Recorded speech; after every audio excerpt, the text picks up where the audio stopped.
What's up everyone, this is Bill, BLR Tuning. You guys know what time it is. Today we got a quick little video for you guys. This is the K&N high flow filter for the Kawasaki Z400 and Kawasaki Ninja 400. This fits 2019 to 2021. It may fit other models, couldn't tell you. Those are what I know that it fits. Okay, so this is a high flow air filter. I do suggest some kind of tuning work, whether that's you going and getting the flashed ECU or getting a hold of me. You can get a hold of me through social media, BLR Tuning Facebook page. All my social media links are in the description below this video. I tune motorcycles for a living. If it's EFI, that's what I do, I tune it. So we can build you a custom tune for this filter and something like a slip-on exhaust. I don't ever mess with air intake stuff or headers, stuff like that, without doing tuning. I never recommend it. I don't care what anybody else says. That's the rule that I live by. So get a tuner, Power Commander 5. I got a link in the description below on how to install Power Commander 5 for this bike also. Okay, so you can install Power Commander 5. We can email you a custom tune built for your modifications. Okay, so let's get on with the install. In the video, I'm gonna disassemble the bike. I'm gonna show you what you need to take off, show you what's important to get to the airbox. The airbox is underneath the fuel tank, so you're gonna need to remove the fuel tank and the lid on the airbox and the two side plastic panels. Okay, the side plastic panels do have a bunch of snaps that hold them on, as well as a few 4mm Allens. So I'll show you, walk through that. I do want to disassembling the bike, and then we will install this. Okay, so this is the Kawasaki Z400 that we're doing the install on. This one's owned by us. We're here at BLR Tuning. So this is our shop bike. This is our little project bike that we're gonna be showing off. Okay, so seats gotta go. Remove the seats. Key goes underneath the back end on the left side, lifts up here and slides forward. Then there's a cable over here underneath. Pull that cable. It's got a little loop on it. Pull the cable. This will pop up. Get that off. This panel's got to go. This panel's got to go. And then we'll have the gas tank exposed. Okay. So those are your first steps. Again, I'll cover what isn't obvious. You know, you can see the bolts here that hold this on. There's some push tabs on the back side that got to get removed. Like this right here. This is a push tab. So if you push in on the center, just like that, easy peasy, lemon squeezy. You can see there, I just popped that out. You push the center in, it pops out. Okay, when you go to put them back on, pop it up like that, stick this back in, push this flat. Now it would be locked. Okay, so these push tabs are pretty common on all motorcycles. You know, you have three of them right here. So those are the things you're gonna have to look for. Don't start yanking on stuff. I mean, stuff should come off. Some stuff does snap on, and I'll show that. But you know, don't go yanking on stuff. There's probably something else holding it in. Okay, and it's gonna be the same thing on the other side. Plastic's slightly a little bit different on the other side up in here, but same idea, same concept. It's all gotta go. Okay guys, so first thing we're gonna have to do is come over here to the back of the bike, and we're gonna get the seat off. Like I said, it's gonna lift up here, lift up just a hair, and then pull that out.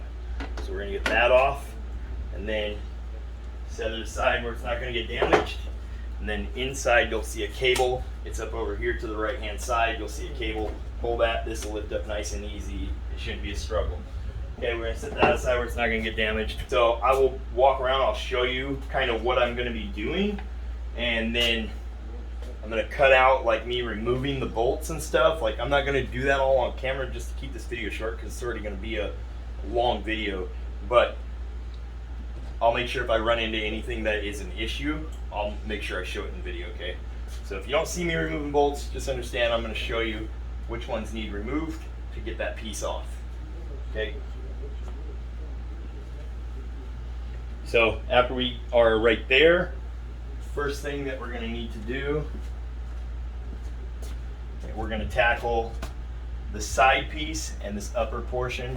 We're gonna tackle this right hand side, and then we'll hop over to the left hand side, okay? Like I said, don't forget about the push pins up in the front there that I showed you guys. Okay, so these panels, you have your 4 and 5 millimeter Allen So that's going to be all these Allen head bolts here and here. Don't remove these ones. And yours are going to look different on your bike. I replaced these because one fell off. Don't know how, but now they have Loctite and bigger bolts on them. So don't worry about that if that looks different than your bike, okay? This bike has been worked on a little bit. We've done a few mods to it. So if it looks different, don't worry about it.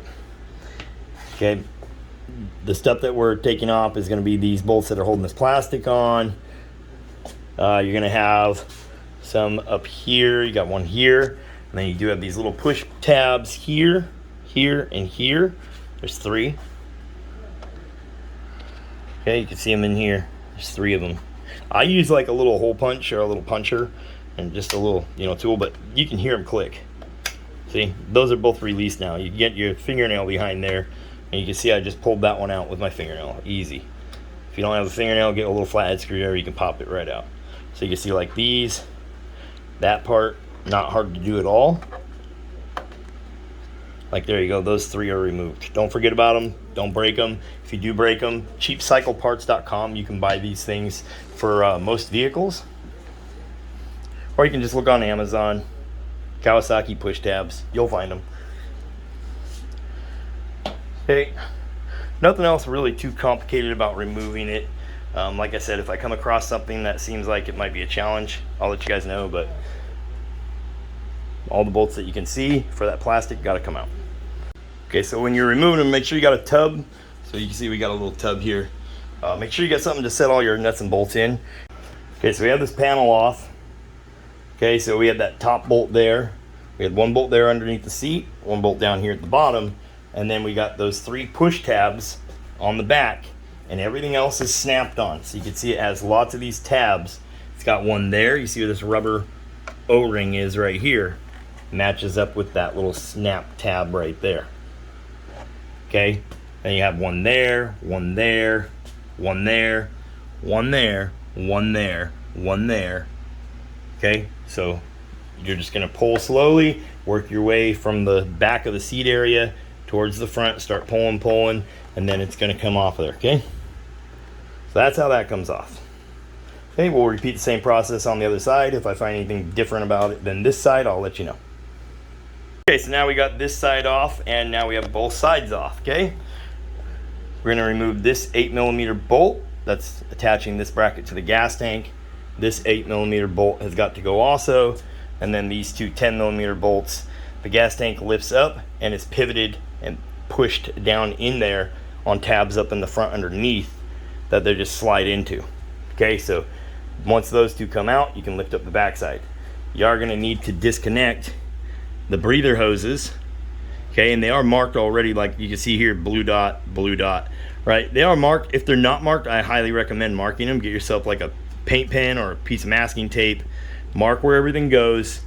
If you've done this enough times, then you start learning where stuff goes, but if you don't know where it goes, mark it. And these little spring-loaded clamps, grab a pair of pliers, squeeze them together, they'll slide down past the nipple, that hose will pull right off.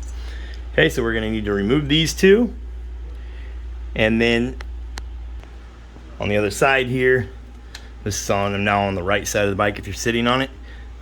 This fuel line needs to come unplugged right here, and then there's going to be an electrical line, which is this one right here. You can see it's attached for the fuel pump and everything. So this is going to unplug, and this one, to unplug it, is pretty simple. That is a push. So you just push the little tab down, unplug it. The fuel line, I will show you. I'm going to get the tripod and show you, but basically you see this little back piece. So you don't even need the tripod to show you. You see this back little piece? You lift this up and you lift up the one on the bottom, and it's on like a key. You can usually do it with your fingers, and you want to be careful because you don't want to break it. But there it goes. I actually did it with 2 fingers and holding the camera. It's not that hard.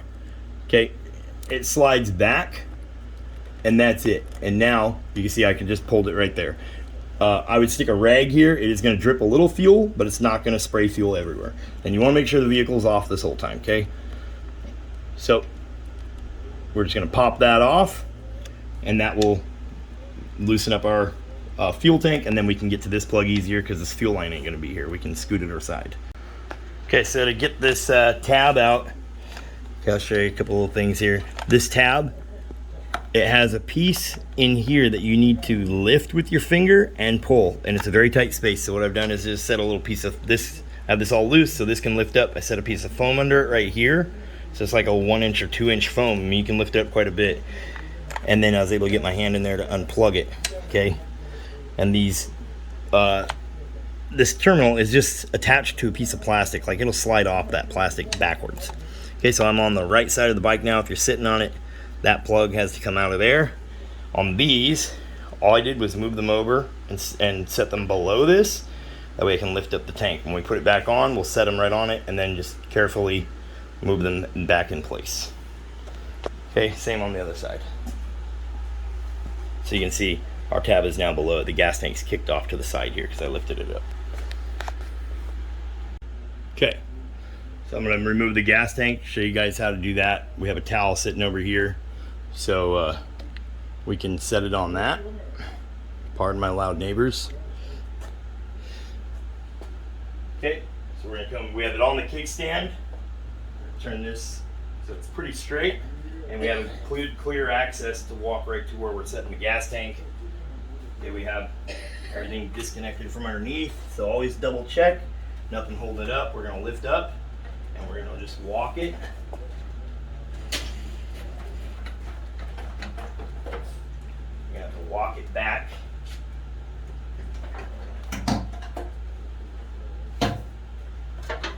Towards you.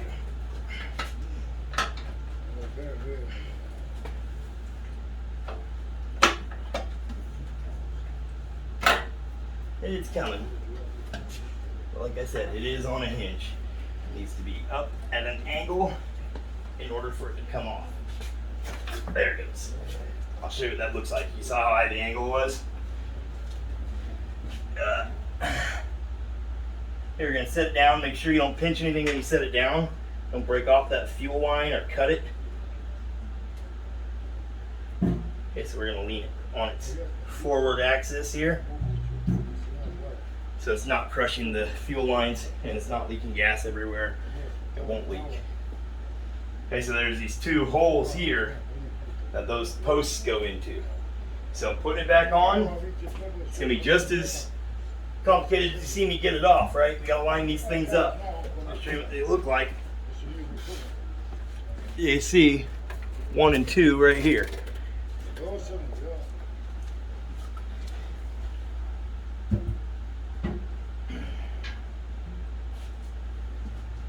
Okay, and it is a good idea to do this on an empty tank. That tank's about halfway full, so it's got a little weight to it, but you know, it only holds, I think, close to 4 gallons, so no big deal. Okay, so now we are with the airbox exposed. Okay, so you can see here we have the top of the airbox. I've already removed the screws, so you guys don't need to see me do that, but there's going to be 8 Phillips head machine screws all the way around. You're going to need to remove those. We got our air filter here. Okay, we're going to need to unplug this sensor right here, squeeze tab underneath. You can get down in there and show that. This plug here is squeeze and pull, unplugs. Okay, set that aside. This one is for our fuel, so all the plugs are proprietary, so you're not really going to mess anything up. Now we're going to back up. Up. There you go. Okay, so there you go. That's our top of our airbox. This bike looks extremely clean. It's only got 240 miles on it. It's brand new. Okay, now this is our filter up here. That's what we're going to be replacing, is this whole assembly. There's a Phillips head screw down inside there, so I'll grab a Phillips. Okay, so we're going to take this Phillips out right here, and that is what's holding our filter in there.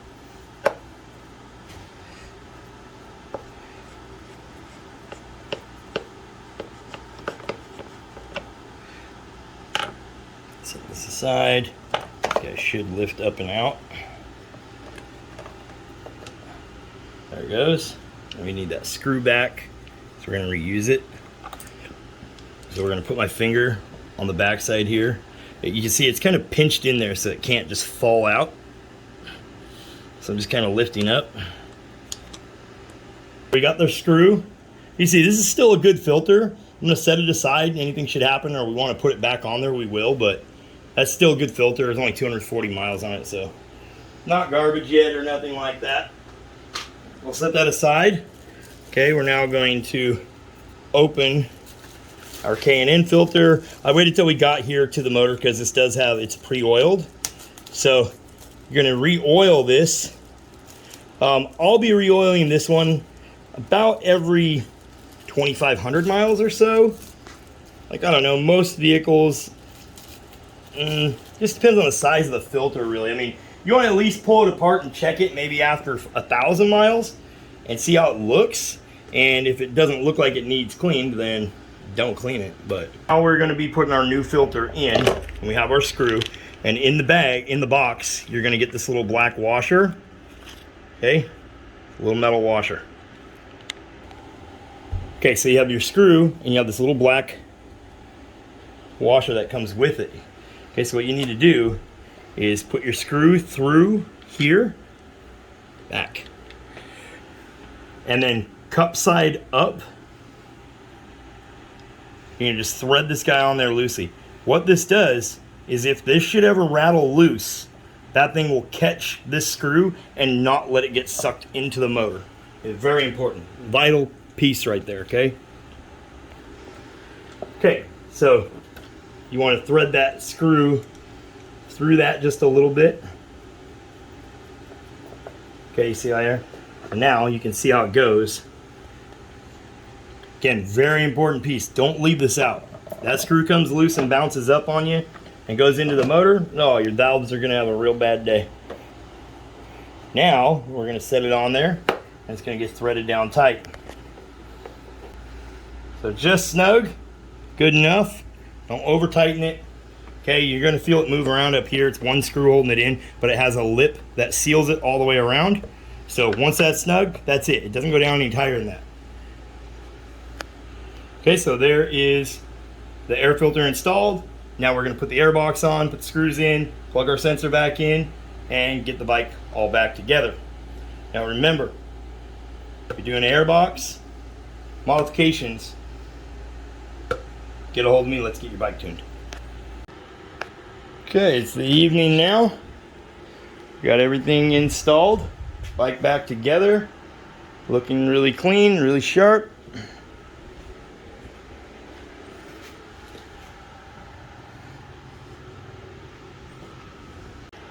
Anyways, guys, this concludes our install. I appreciate you guys taking the time to watch. If you guys like what I do, please hit the like and subscribe to the channel. Helps me out tremendously. I work really hard on doing these videos and putting out good content for you guys. So that is the BLR Tuning Z400. Like I said, guys, I tune these bikes. I tune all kinds of bikes. So if it's EFI,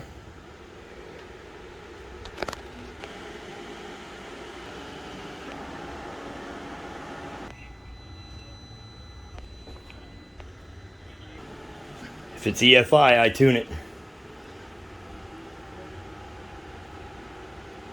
Anyways, all links are in the description. Everything you saw in this video and ways to get a hold of me. You guys have a good one. Appreciate your time. Peace.